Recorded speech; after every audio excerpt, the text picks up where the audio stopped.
এই যে তারাবি নিয়ে যারা বাড়াবাড়ি করেন স্ট্যাটাসে, নেট দুনিয়ায় এবং চায়ের স্টলে বা রাস্তাঘাটে বসে তর্ক যে করে 8 রাকাত না 20 রাকাত, কোনটা নিয়ম, কখন পড়বেন, কত রকমের প্রশ্ন। আপনাদেরকে এই ছোট্ট একটা পয়েন্ট এখানে উল্লেখ করি, আপনার বিদ্যা বুদ্ধিকে আগে সঠিক করেন। আমাদের বুঝ যেটা সেটা আমরা সবসময় বরাবর আপনাদের কাছে পেশ করি। হাদিস একটাই, কিন্তু দেখবেন দুই পক্ষ দুইভাবে গ্রহণ করেছে। আমাদের বুঝ যারা নেবেন তাহলে আমাদের মতো তাদেরকে চলতে হবে, আর যারা অন্যান্য ওলামাদের বুঝ নেবেন তো তাদের ঘরানার অনুসারী আপনি। আমাদের কাছে আসতে যাচ্ছে লাইলাতুল কদর, আমরা আল্লাহর কাছে দোয়া করি আল্লাহুম্মা ওয়াফিকনা লাইলাতুল কদর, আল্লাহ আমাদেরকে লাইলাতুল কদর আমাদের তকদিরে লিখে দেন, আমিন ইয়া রাব্বাল আলামিন। যে রাতের মর্যাদা হলো 1000 মাস থেকে উত্তম। কেন? এই কোরআনের কারণে। এই রমজান মাসকে বরকতময় করে দেওয়া হয়েছে কোরআনের কারণে। যে দেহের উপরে কোরআনটা নাজিল হয়েছিল সে মুহাম্মদুর রাসূলুল্লাহ সাল্লাল্লাহু আলাইহি সাল্লাম, তার দেহটাকে বরকতময় করে দেওয়া হয়েছে। যার ঘামে ছিল পর্যন্ত বরকত, যার থুতুতে বরকত, আল্লাহ সুবহানাহু ওয়া তাআলার এই কালামের কারণে। এই কোরআন এই পুরো মাসটাকে বরকতময় করে দেওয়া হয়েছে। রাসূলুল্লাহ সাল্লাল্লাহু আলাইহি ওয়াসাল্লাম কোরআন প্রাপ্ত হওয়ার কারণে একদিন সিয়াম রাখতেন। আল্লাহ বলেছেন প্রত্যেকটা মুমিনকে পুরা মাস তোমাদেরকে সিয়াম রাখতে হবে, কারণ এটা হচ্ছে কোরআনের মর্যাদা। এটাকে আল্লাহ সুবহানাহু ওয়া তাআলা কোরআনকে এতটা সম্মান দিয়েছেন যে যেই মাসে কোরআন নাজিল হয়েছে সেই পুরা মাসটা তোমাদেরকে শুকরিয়া স্বরূপ আল্লাহর সিয়ামে কাটাতে হবে। এটা হচ্ছে সেই মাস। তো আল্লাহ সুবহানাহু ওয়া তাআলা তার কালামের দ্বারা এই মাসটাকে বরকত করে দিয়েছেন। যেমন কি রাসূলুল্লাহ সাল্লাল্লাহু আলাইহি ওয়াসাল্লাম বলেছেন, আতাকুম রামাদানু শাহরুন মুবারাকুন, তোমাদের কাছে একটা মাস এসেছে, সেটা হচ্ছে রমজান মাস, বরকতের মাস। তাহলে এই মাসটা হয়েছে বরকতের মাস। যেই হাদিসটি আপনি নাসাইতে 2106, আহমদে 7148 পাবেন, মিশকাতে হাদিসটি আপনি 1962 পাবেন। এই রমজান মাস বরকতের বেশ কিছু দিক রয়েছে। রমজান মাস যেমন বরকতের, তেমনি পুরো মাসটা হচ্ছে নাজাতের। এটাকে মাথায় রাখেন, কারণ রমজান সম্পর্কে কথা বলার কিন্তু বহু আছে। 2-3 ঘন্টা লেগে যাবে যদি আজকের খুতবা পুরা হক নিয়ে আদায় করা হয়, কিন্তু আমাদের হাতে সে সময় নেই। এই জন্য মূল পয়েন্টগুলো শুধু আমি আপনাদের কাছে তুলে ধরতে চাচ্ছি, যদিও সেটা জানেন। তা রমজানের একটা বৈশিষ্ট্য হচ্ছে রমজান মাস হচ্ছে বরকতের মাস, রমজান মাস হচ্ছে নাজাতের মাস। রাসূলুল্লাহ সাল্লাল্লাহু আলাইহি ওয়াসাল্লাম তিনি বলেন, ওয়ালিল্লাহি উতাকাউ মিনান নার ওয়া যালিকা কুল্লা লাইলা। এটা ইমাম তিরমিজি কোট করেছেন 682 নম্বরে রয়েছে, 682 যে রাসূলুল্লাহ সাল্লাল্লাহু আলাইহি ওয়াসাল্লাম বলেছেন রমজানের প্রত্যেকটা দিন মানে রাত এমন যে আল্লাহ সুবহানাহু ওয়া তাআলা প্রতিদিন অসংখ্য মানুষকে জাহান্নাম থেকে মুক্তি ঘোষণা করে থাকেন। তাহলে রমজান মাস হচ্ছে নাজাতের মাস, ক্ষমার মাস। এভাবে রমজানের বেশ কিছু বৈশিষ্ট্য রয়েছে। রমজান মাস বরকত রহমতের মাস হওয়ার দিক থেকে আরেকটি পয়েন্ট হলো, কোন দিক থেকে আপনি বুঝবেন যে রমজান মাস বরকতের মাস? কিভাবে আপনার আমার জীবনে বরকত আনে?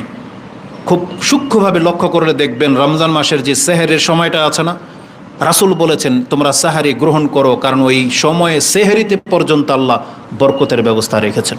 ফাইন্না ফি সুহুরি লা বারাকা, নিশ্চয়ই সাহারির মধ্যে তোমাদের জন্য বরকত রাখা হয়েছে। সেই সময়টাও বরকতের, এবং সেই সময় খাদ্য গ্রহণ করাটা এটাকেও বরকতের বলে দেওয়া হয়েছে। এই জন্য অলসতা নয়, চেষ্টা করবেন অন্তত একটা খেজুর হলেও সাহারের সময় উঠে খাওয়ার, এবং ওটা হচ্ছে দোয়া করার গুরুত্বপূর্ণ একটা সময়।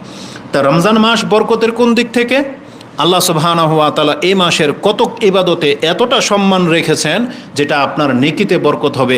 এর মর্মে একটা হাদিস আপনি নিয়ে নেন যে রাসূলুল্লাহ সাল্লাল্লাহু আলাইহি ওয়াসাল্লাম বলেছেন, মান কামা রামাদানা ঈমানান ও ইহতিসাবান গুফিরা লাহু মা তাকাদ্দামা মিন যামবি। যেই ব্যক্তি শুধুমাত্র রমজান মাসে কিয়ামুল লাইল করবে ঈমান বিশ্বাস নিয়ে এবং আল্লাহ সুবহানাহু ওয়া তাআলার কাছে নেকির প্রত্যাশা রেখে, এর মর্যাদা হলো শুধু এই একটা মাসের রাত্রের নফল ইবাদত, তার অতীতের সমস্ত সাগিরা গুনাহগুলোকে আল্লাহ মাফ করে দিবেন। এই হাদিস ইমাম বুখারী কোট করেছেন এবং ইমাম মুসলিম কোট করেছেন। মুসলিমে হাদিসটি 1664 এবং বুখারীতে হাদিসটি 37 রয়েছে। তার মানে একটা মাসের নফল ইবাদতের মর্যাদা হলো যে আমাদের অতীতের সমস্ত ছোট গুনাহগুলোকে আল্লাহ সুবহানাহু ওয়া তাআলা ক্ষমার ঘোষণা করে দিয়েছে। আমরা যখন এমন কোনো কথা পেশ করি যা আপনি জানেন, তখন লক্ষ্য করবেন আসলে কি বোঝাতে চেয়েছি। এখানে অনেকগুলো কথা বলার থাকতে পারে, কিন্তু এখানে আমি আপনার জানাশোনা একটা বিষয় কেন পেশ করলাম, যে বরকত বোঝাতে গিয়ে রাতের তারাবিকে নিয়ে আসছি। কেন? আপনাকে জানতে হবে, কারণ অধিকাংশ মানুষ অনেকে আছেন যারা আমাদের কথার মর্ম বুঝেন না বা গুরুত্ব দেননি, বরং আপনাকে লক্ষ্য করে দেখতে হবে প্রত্যেকটা কথার পেছনে একটা সঠিক আকীদা এবং একটা ভুল মেসেজ থাকে। আমরা চাচ্ছি আপনাদের সেই ভুল মেসেজটা দূর হয়ে যাক, সঠিকটা আপনারা গ্রহণ করেন। এই যে তারাবি নিয়ে যারা বাড়াবাড়ি করেন স্ট্যাটাসে, নেট দুনিয়ায় এবং চায়ের স্টলে বা রাস্তাঘাটে বসে তর্ক যে করে 8 রাকাত না 20 রাকাত, কোনটা নিয়ম, কখন পড়বেন, কত রকমের প্রশ্ন। আপনাদেরকে এই ছোট্ট একটা পয়েন্ট এখানে উল্লেখ করি, আপনার বিদ্যা বুদ্ধিকে আগে সঠিক করেন। আমাদের বুঝ যেটা সেটা আমরা সবসময় বরাবর আপনাদের কাছে পেশ করি। হাদিস একটাই, কিন্তু দেখবেন দুই পক্ষ দুইভাবে গ্রহণ করেছে।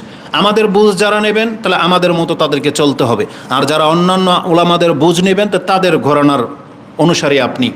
যারা কোরআন সুন্নাহকে অনুসরণ করবেন এবং সালাফদের অনুসারী, তারা জেনে নেন সালাফদের কাছে রাতের নামাজ বলে একটা নামাজ আছে, যেটাকে আপনি তাহাজ্জুদ হিসেবে জানেন, যেটাকে আপনি তারাবি হিসেবে জানেন, যেটাকে আপনি ওয়েতের হিসেবে জানেন, যেটাকে আপনি কিয়ামুল লাইল হিসেবে জানেন, যেটাকে আপনি কিয়ামে রামাদান হিসেবে জানেন। আমরা বলতেছি আপনাকে সেটা একটাই নামাজ, তার ধরন অবস্থার উপরে ভিত্তি করে তাকে ভিন্ন ভিন্ন নাম দেওয়া হয়েছে। যেমন যেই নামাজটা গতকালও ছিল, আজকে আপনি তারাবি হিসেবে পড়েছেন, এই নামাজটা গতকালও ছিল কিন্তু আপনি সেটাকে তাহাজ্জুদ হিসেবে জানতেন, কিন্তু এটা হচ্ছে কিয়ামুল লাইল, মানে রাতের কিয়াম, রাতের সালাত, এটা হচ্ছে আসল নাম। এশার সালাতের পর থেকে নিয়ে ফজর পর্যন্ত একজন ব্যক্তি যত রাকাত নামাজ পড়ে, ওই সর্বশেষ যখন সে বেতের পড়ে নেবে তখন গণ্য হবে যে আজকে আমি এত রাকাত কিয়ামুল লাইল করেছি, আজকে আমি এত রাকাত কিয়ামে রামাদান করেছি, আজকে আমি এত রাকাত বেতের পড়েছি। কেন সে বলবে যে আমি বেতের পড়েছি? কারণ 2 রাকাত করে পড়তে পড়তে যখন সে বেজর সংখ্যাটা পুরা করে ফেলে তখন এই নামাজটার নাম হয়ে যায় ওয়েতের। এটাই ওয়েতের, ওয়েতের মানে বেজর, মানে এই রাতের নামাজটা সাধারণত বেজর হয়। যেমন মাগরিবের নামাজ কয় রাকাত? 3 রাকাত, এটা বেজর সংখ্যায় আছে। ঠিক ওয়েতেরের নামাজটা বেজর সংখ্যায় আছে, পার্থক্য হলো যে সেটা 3-এর মধ্যে মানে থেমে থাকে নাই, 1 থেকে নিয়ে 11 পর্যন্ত প্রমাণ আছে। এই যে কোনো সংখ্যায় আপনি সেটাকে আদায় করতে পারেন, এই জন্য এই সালাতকে ভিতর বলা হয়েছে বেজর হওয়ার কারণে। এটাই যখন কদরের রাত্রে আপনি আদায় করবেন সেটা কিয়ামে কদর হয়ে যাবে, লাইলাতুল কদরের সালাত হয়ে যাবে। কিন্তু নামাজ কিন্তু এইটাই। এই কথাটাকে, একটা সহজ কথাটাকে প্রমাণ করার জন্য বহু দলিল আছে, স্পষ্ট। আমি একটা নুকতা আপনার কাছে পেশ করি, যদি আপনার বিদ্যা বুদ্ধি ঠিক থেকে থাকে আপনি কথা স্পষ্ট বুঝতে পারবেন।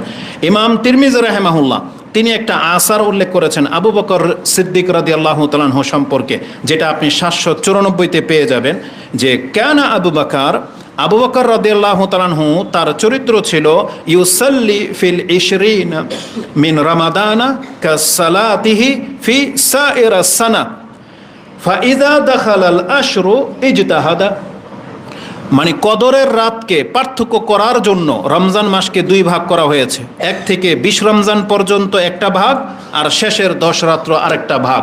এই শেষের 10 রাত্রের গুরুত্ব বোঝাতে গিয়ে এই কথাটা আনা হয়েছে যে আবু বকর সিদ্দিক রাদিয়াল্লাহু তাআলা আনহু, তার আমল ছিল তিনি প্রথম 20 রমজান পর্যন্ত ওইভাবে কিয়ামুল লাইল করতেন যেমনভাবে তিনি সারা বছর কিয়ামুল লাইল করতেন। কথাটাকে বুঝেন?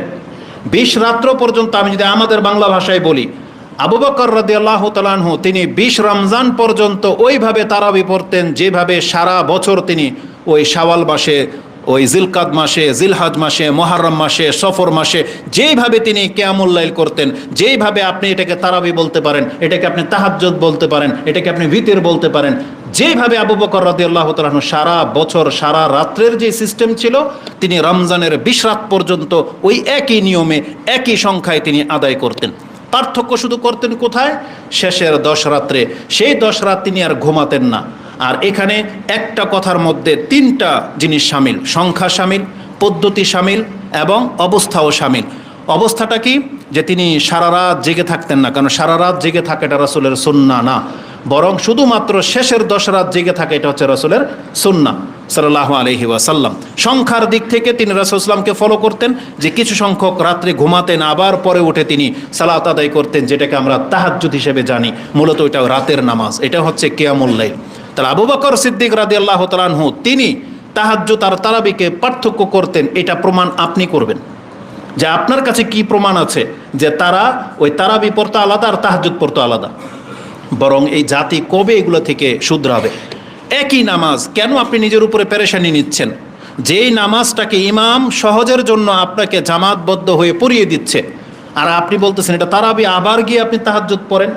না, এরকম না। মূলত আপনি চাইলে এই কিয়ামুল লাইল শেষ রাত্রে গিয়ে আরও 2 রাকাত 4 রাকাত পড়তে পারেন, কিন্তু এটা পৃথক ভেবে না। এই পুরাটাই হচ্ছে একটাই নামাজ, শুধু সংখ্যা বাড়লো।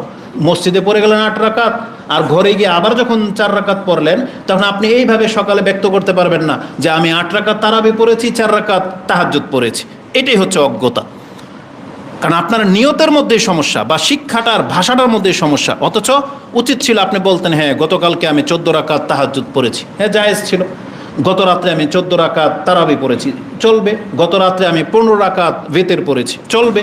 কারণ নামাজ একটাই, শেষে গিয়ে কাউন্ট হবে ফজরের সময় যে আপনি আজকে রাত্রে কি করলেন। আশা করি যদি বুঝে থাকে তাহলে এটা নিয়ে কোনো তর্ক নয়। আর আপনার জন্য চেষ্টা থাকতে হবে সর্বোচ্চটা আদায় করা। আর রাসূলুল্লাহ সাল্লাল্লাহু আলাইহি ওয়াসাল্লাম যেভাবে আদায় করতেন সেভাবে আদায় করবেন। যদি আপনার ক্ষমতা থাকে তাহলে করে দেখান রাসূলের মতো 8 রাকাত পুরো করে দেখান। স্প্রিংয়ের মতো 20 রাকাতের চেয়ে রাসূলের মতো 8 রাকাত, এটা আপনার জন্য উত্তম হবে। এটাই আমরা শিক্ষা পাচ্ছি। আল্লাহ আমাদেরকে তৌফিক দান করুন, আমিন। তাহলে